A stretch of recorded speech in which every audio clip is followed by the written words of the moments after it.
घुटने बदलवाने की बिल्कुल आवश्यकता नहीं है। क्यों नहीं है? क्योंकि रिकवरी के रास्ते हर जगह बचे हुए होते हैं। कैसे बचे हुए होते हैं? अगर मान लो कहीं से हड्डी गली भी है या कमज़ोर पड़ी है, दुर्बल हो गई है, तो क्या किया जा सकता है? हड्डी को ठीक करने के लिए, उसको वापस उसकी भरपाई करने के लिए एक बढ़िया तरीका है। पहले तो अंदर से शरीर का शुद्धिकरण करो अच्छे ढंग से। ये हमने अपनी आंखों के सामने देखा है। एक महिला जा रही थी अमेरिका, वो चल नहीं पाती थी, पूरा शरीर जकड़ा हुआ था, भयंकर आर्थराइटिस और घुटनों की तो हालत भयंकर खराब।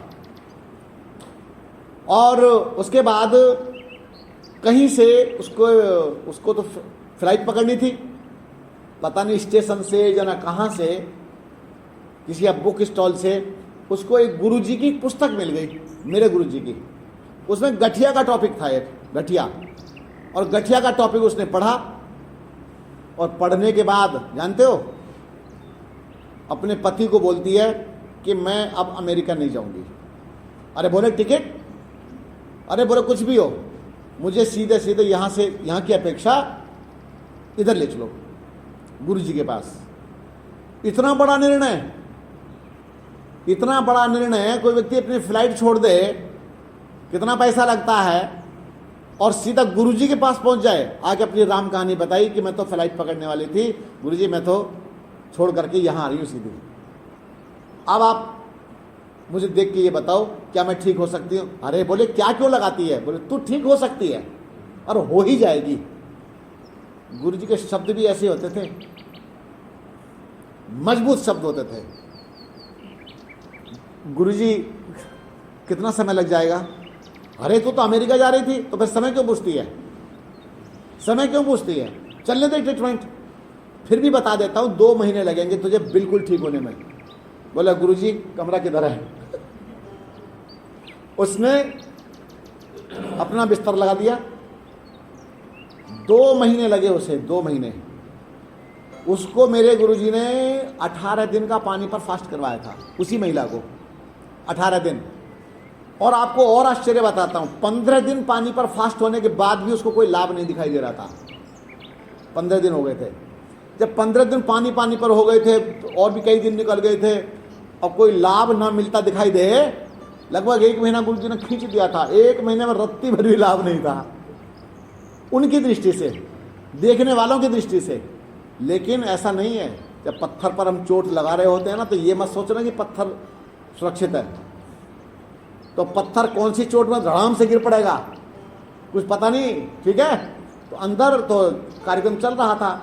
उसके पश्चात शरीर का शोधन हो गया और गुरुजी ने कहा कि तू यजमान बना। आज फल मंगवाए बहुत सारे, उसको यजमान बनाया। यजमान बनने के बाद तो उसके, अरे डॉक्टर, हमारे डॉक्टर काशीनाथ जी हैं वहाँ पर, और बोले काशीनाथ एक बात बताओ भाई, इसके पेट पर 60 का हलवा बांधा नहीं बांधा? बोले गुरुजी 60 का हलवा तो नहीं बांधा अभी। अरे बुद्धू कहीं का, भाई स्वामी जी का डॉक्टर थोड़ा ही है काशीनाथ, स्वामी जी का डॉक्टर थोड़ी है, तो रोगियों का तो डॉक्टर है। गुरु उसको भी डांट सकते हैं कहीं पर भी, बुद्धू कहीं का। चलो 60 का हलवा बनाओ उसके लिए। और 60 का हलवा बनवाया, पेट पर बंधवाया, कमर पर लगवाया, घुटनों पर लगवाया। उसके बाद जानते क्या कहानी होती है?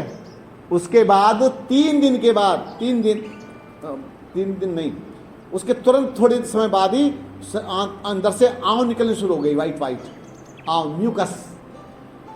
और म्यूकस निकले बार बार, इतना म्यूकस निकले। बोले गुरुजी बहुत आंव निकल रही है। बोले बस अब तो ठीक हुई, समझ, अब तो ठीक हुई। अंदर से खूब सारी आंव निकले, और आंव निकली, फिर काला निकला, अंदर से मल निकला।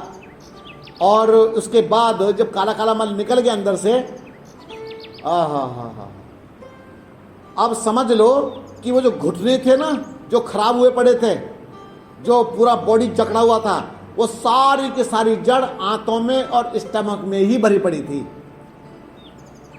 आंव निकली और काला मल निकला। तो धीरे धीरे अब उसका ये जो हाथ था ना, जो जकड़ा हुआ था, ये हाथ भी उसके ऐसे यूं खुलने शुरू हो गए, ऐसे। जैसे सूरज की धूप निकलती है और कली के ऊपर पड़ती है, तो कली ऐसे यूं खिलती है ना, ऐसे करके, ऐसे करके 2 महीने से पहले पहले ही वो महिला लगभग ठीक हो चुकी थी। और जहां पर ऑफिस है और जहां नीति वगैरह होती हैं, वहां से लेके वहां तक उसने दौड़ लगा के दिखाई दी ऐसे करके। बोले गुरुजी मैं आप दौड़ सकती हूँ। अरे बजाओ तालियां।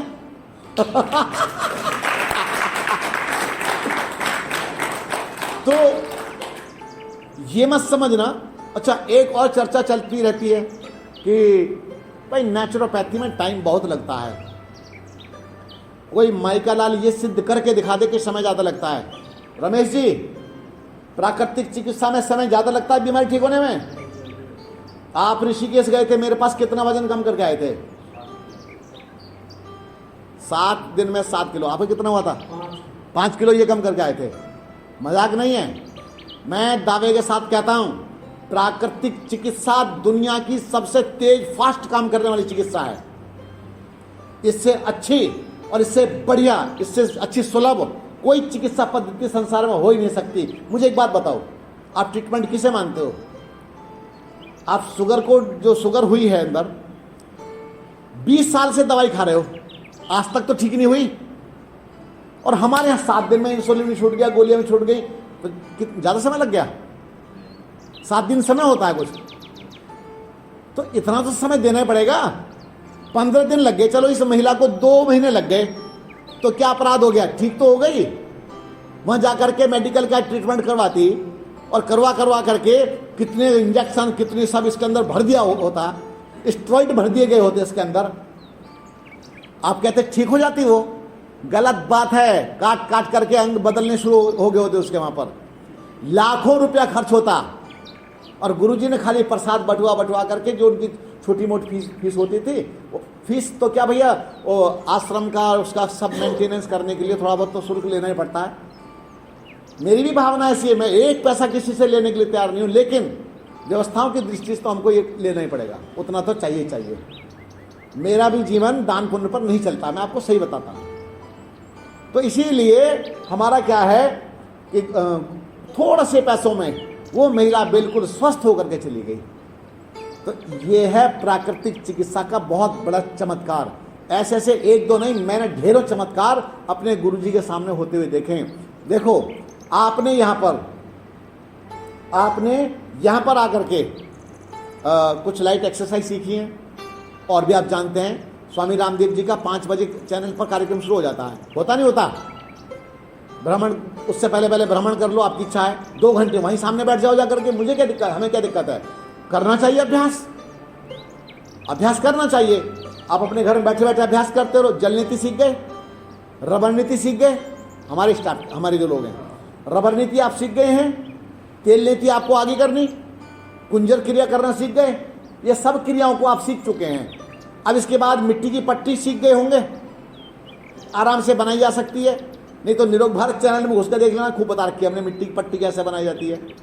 मिट्टी की पट्टी बनाना सीख गए, एनिमा लगाना सीख गए, एनिमा सीख गए, केंद्रों को शुद्ध करना सीख गए, नहीं सीख गए? अब रही बात भाप देने की, या कैसे किस तरह से भाप दे रहे मुझे पता नहीं है, लेकिन जो तरीके से मैंने आपको घर के लिए समझाया था वही तरीके सीख गए, समझ में आ गया। घुटने पर भाप कैसे लगानी वो भी सीख गए। कितना सीखे पता है? डॉक्टर के द्वारा लिखी हुई दवाई का नाम तक पता नहीं चलता क्या लिखा उसने। कोई पढ़ता है मेडिकल स्टोर वाला, या पत्ते पर लिखा हुआ आता, फिर बाद में पता चलता है, और वो भी होता भी ऐसा कि याद नहीं रहता नाम। तो कितनी चीजें आप सहजता में यहां सीख गए। तो ये तो चिकित्सा के साथ साथ आपका प्रशिक्षण भी साथ में हो गया, प्रशिक्षण भी साथ में हो गया। हम पूरी तरह से दावा करते हैं, जब हमारे संपर्क में लोग आते हैं हम उसकी चिकित्सा भी करते हैं, और उसके लिए उसको डॉक्टर बना देते हैं। उसको ऐसा समझो कि हम प्राकृतिक चिकित्सक बना करके अपने पास से भेज रहे हैं। तो ये कितना उज्जवल कार्य हो गया, कितना निर्मल कार्य है। पर अब तो मैं ये समझता हूं, अगर आपको मेरी बात जचती है, कि आप लोगों को इसकी क्रांति की तरफ बढ़ना चाहिए, इस क्रांति की ओर, इस क्रांति की ओर बढ़ना चाहिए, और ताकि समाज सब स्वस्थ रह सके। एक बात और, आज मेरे पास में सभी प्रकार के लोग आते हैं, सभी कम्युनिटी के लोग आते हैं। क्या मुसलमानों को इसके ढंग से जीने की आवश्यकता नहीं है ना? कि कोई भी मतांतर का व्यक्ति हो, सबको एक ही चीज सबसे पहले चाहिए, वो है स्वास्थ्य। और जब मेरे जैसे व्यक्ति के संपर्क में मुस्लिम, बौद्ध, जैन, ईसाई जो भी व्यक्ति आएंगे, आप निश्चिंत रहिए, मेरे यहां से कभी किसी के लिए कोई भी गाइडलाइन मिल नहीं सकती। मैं ऐसा नहीं कि सबको सन्यासी बना दूंगा, ऐसा नहीं मैं सबको ये कर दूंगा, नहीं। जो एक वैदिक परंपरा के अनुसार एक व्यक्ति के लिए सही मार्गदर्शन हो सकता है, सिर्फ वही मार्गदर्शन आपको प्राप्त होगा। तो इसीलिए कुछ कह रहे बाबूजी? आइए, आओ। क्या कर दिया?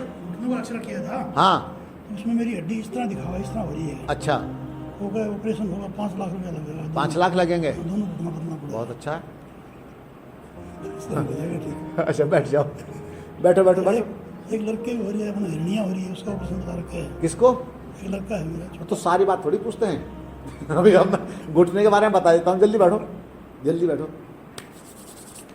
देखो, इन्होंने कहा कि भाई 5 लाख रुपए लगेंगे, ऐसा कुछ बताया है डॉक्टर ने। फिर भी आपकी चाल सीधी नहीं हो पाएगी, आपकी चाल सीधी नहीं होगी, आप चलेंगे ऐसे ही मेरी तरह से, या जैसे नौजवान लोग हैं उनकी तरह से नहीं चल पाओगे। समझ लेना, समझो मेरी बात। रुको, तो सुनो, आप चल फिर भी ऐसे नहीं पाओगे, लेकिन कुछ तरीके ऐसे हमारे पास में हैं, लेकिन वो सर्दी में भी काम करते हैं, गर्मी में करते हैं। हम क्या करते हैं, व्यक्ति को गड्ढे में दबाया करते हैं। कहा मैंने, यहां भी था, मैं गड्ढे खुदवा दो, है? कहा था ना, पहले मैंने आते ही डिमांड रखी थी, मैं गड्ढे कहाँ खोदेंगे, दिखाओ मुझे जगह। क्योंकि मैं तो जैसा हूं वैसे ही तो कराऊंगा, दिमाग जैसा मेरा वैसे ही काम करूंगा। तो गड्ढे की व्यवस्था नहीं हो पाई। गड्ढे में क्या करते हैं हम लोग, हमारे गोयल जी ने आनंद बहुत ले रखा है। गड्ढे में क्या करते हैं, ऐसे गड्ढा खोदते हैं लंबा, लंबे गड्ढे में अगर सर्दियों के दिन है, समझते रहना, सर्दियों के दिन है तो गर्म पानी डाल के उसको गर्म कर लीजिए, गर्म पानी से पास में रखो, और फिर क्या करो, मिट्टी का लेप करें, मिट्टी का लेप, और मिट्टी का लेप करके मिट्टी में भी गर्म पानी मिला लो, सर्दियों के दिन है तो, और थोड़ा सा लेप करा करके अब गड्ढे में लेट जाओ, गरम गरम जगह के पास ऊपर। उसके मेरे पास वीडियो हैं, पंजाब में हमने कैंप लगाया था, देखा आप लोगों ने? है, यूट्यूब में डला हुआ है। तो गड्ढे में लोग लेटे हुए हैं, सर्दी के दिन है। अब आपको बता देता हूं, अगर घुटने भी सीधे करने हो, घुटने सीधे करने हो, बॉडी के स्ट्रक्चर को भी सीधा करना हो, तो गड्ढे वाली जो चिकित्सा है वो परफेक्ट चिकित्सा है, बढ़िया चिकित्सा है। क्यों? गड्ढे में लेटने के बाद पहले टांगों को ऐसा सेट कर दीजिए जिस एंगल में रखना है, और उसके बाद मिट्टी ऐसे ऊपर से डालते चले जाइए।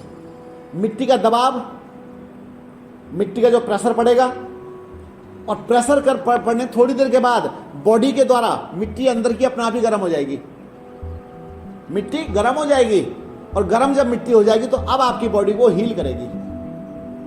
हम लगभग 30 मिनट तक, 40 मिनट तक व्यक्ति को मिट्टी के अंदर रखा जाता है, जमीन के अंदर, और गर्दन बाहर निकली रहती है ऐसे। बहुत अच्छा लगता है, बहुत आनंद आता है।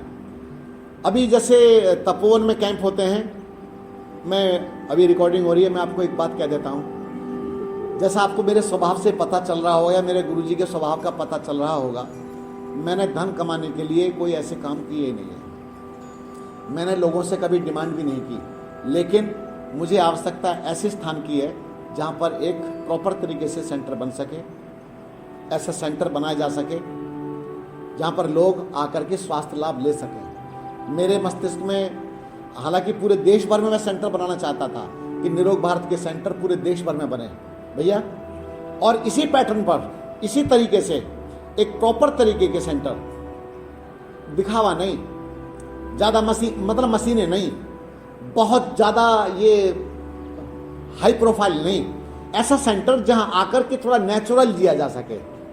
क्यों? नेचुरल जिया जा सके, प्राकृतिक जिया जा सके, व्यक्ति अपने जीवन का निर्माण कर सके, ऐसे सेंटर की, ऐसे केंद्र की स्थापना करने का था। लेकिन अभी तक हमारे पास जगह नहीं है इसके लिए। अगर आपके अंदर ऐसी प्रेरणा भगवान देते हैं कि स्वामी जी के पास जगह होनी चाहिए, तो मैं अब अपील करता हूं। अभी तक मैंने अपील भी किसी से नहीं की। तो आप अपने कम्युनिटी, अपने संगठन में चर्चाएं करें कि बस स्वामी जी को जगह लेकर के देनी है और उस सेंटर को हमें स्थापित करना है। क्योंकि निरोग भारत की एक स्थापना हुई, फिर हम तुरंत क्या करेंगे, प्रशिक्षण देने प्रारंभ कर देंगे। नौजवानों को प्रशिक्षण देने प्रारंभ कर देंगे ताकि मेरे जैसे क्लोन जैसे तैयार हो जाएं। क्लोन तो आप जानते ही हैं, बिल्कुल मेरी तरह से नौजवान तैयार हो जाएं। और तैयार होने के बाद फिर इन्होंने कहा, भैया स्वामी जी हम धनबाद से आए हैं, भगवान का दिया हमारे पास बहुत कुछ है, हमारे पास जमीन है, सब कुछ है और हम वहां पर सेंटर बना सकते हैं। तो क्या होगा, तो फिर आप अपने धनबाद में हमसे डिमांड करेंगे, हम बढ़िया नौजवान देंगे और हम भी आते जाते रहेंगे। आप आए कहां से, राजस्थान से, आप आए किसी शहर से, बोले स्वामी जी आशीर्वाद दो, अपने क्षेत्र में हम ऐसा सेंटर बनाना चाहते हैं। तो क्या आप नहीं चाहते हो ऐसा? नहीं तो क्या होगा, कुछ समय बाद मैं भी ये सब छोड़ छाड़ करके कहीं गंगोत्री से ऊपर तपोवन जैसी जगहों में, नंदनवन जा करके विराजमान हो जाऊंगा। ये सच्चाई बता रहा हूं आपसे मैं। क्यों, कहां तक लड़ूंगा, कितना लड़ूंगा? जिस व्यक्ति के पास अपनी कुटिया तक भी ना हो, वो कहां तक लड़ेगा? मैं तपोवन आश्रम में रहता था। तपोवन आश्रम के पास में 135 बीघा लैंड है, जंगल खाली के खाली पड़े हैं, लेकिन वहां टिकाव नहीं है, टिकाव नहीं है। सन्यासी लोगों का वहां टिकाव नहीं है। आप जाइए, अगर आप 5-7 लाख रुपया दे सकते हैं, 10 लाख रुपया दे सकते हैं, तो आप बहुत सम्मानित व्यक्ति हैं। तो इसलिए मैं आपको बता देना चाहता हूं, अगर आप सही एक रास्ता चाहते हैं तो आप सपोर्ट के लिए सामने आने शुरू हो जाइए। सपोर्ट के लिए सामने आओ, जिसके पास जितना सामर्थ्य है, सामर्थ्य के साथ सामने खड़े हो जाओ। तो भैया मेरे जैसे व्यक्ति को पावर मिलेगी और हम बहन बेटियों के लिए, बच्चों के लिए, सब पूरे संपूर्ण समाज के लिए एक अच्छी रचना के लिए तैयार है। हमारे पास पूरा प्रोजेक्ट तैयार है, प्रोजेक्ट फाइल हमारी तैयार है। जहाँ भी परिवर्तन होंगे हम उसको देख लेंगे और एक अच्छी कम्युनिटी तैयार करनी है। वापस एक आवश्यकता लग रही है। तो क्या गलत कह रहा हूँ? सही है ना? तो इस पर आप लोग विचार करना प्रारंभ करें। ऐसा नहीं कि मैं आपको कोई फोर्सली कुछ कह रहा हूँ, ये आपके मन को तैयार करने का प्रयास कर रहा हूँ कि परमात्मा आपको प्रेरणा दें। कल की बात है, शायद परसों की, हमारे राजीव भाई मुझसे मिले कि स्वामी जी मैं आपके लिए तैयार हूँ। इनके मुँह से ही बात निकली तो मेरे हृदय को लगा कि वह बहुत अच्छा, चलो एक नौजवान सामने आया कि चलो इन्होंने कम से कम ये बोला है कि स्वामी जी मैं आपके लिए तैयार हूँ, आदेश करो। तो इस प्रकार से अगर इसी तरह से लोग तैयार होने शुरू हो गए तो फिर ये काफिला चल पड़ेगा। मैं राजनेता नहीं हूं और ना ही राजनीति से उस तरह का मेरा कोई संबंध है। मैं तो समाज का मातृभूमि का सेवक हूं, सन्यासी आदमी कहाँ राजनीति में। लेकिन जहां राष्ट्र को मेरी आवश्यकता होगी, जिस रूप में आवश्यकता होगी, आप मुझे वहीं खड़ा पाएंगे। ठीक है, बहुत बहुत धन्यवाद।